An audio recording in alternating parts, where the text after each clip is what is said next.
ERDF accompagne EDF et sa filiale Sodetrel dans leur projet de déploiement de bornes de recharge sur l'ensemble du territoire. Aujourd'hui, on a tendance à penser que le véhicule électrique doit se restreindre juste au centre-ville. Or, le véhicule électrique devient rentable lorsqu'il parcourt de longues distances. Du coup, en fait, le projet Corridor est très intéressant au niveau du maillage puisqu'il permet d'ouvrir le champ d'utilisation du véhicule électrique aux axes autoroutiers.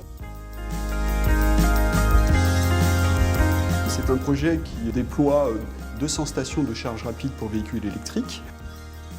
Corridor représente un investissement de l'ordre de 12 millions d'euros. Ce financement est couvert à peu près 50% par la Commission européenne, mais aussi par les 4 constructeurs majeurs, Renault, Nissan, BMW et Volkswagen, et le reste étant couvert par le groupe EDF via sa filiale Sodetrel.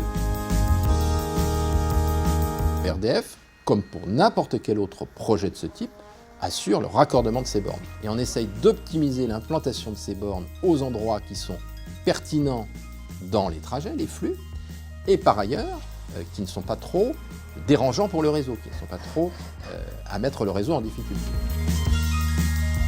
Les bornes qui sont déployées par EDF sont des bornes de recharge rapide, ce qui équivaut à peu près à un appel de charge équivalent à un petit immeuble. Les bornes de charge rapide Corridor permettent de recharger tous les véhicules électriques du marché, donc complètement en moins d'une demi-heure. Il faut que pour les utilisateurs de véhicules électriques, ils puissent avoir accès à l'ensemble de ces points de charge très simplement. Qu'ils ne soient pas obligés d'avoir une dizaine de cartes d'accès dans la poche, de souscrire différents abonnements.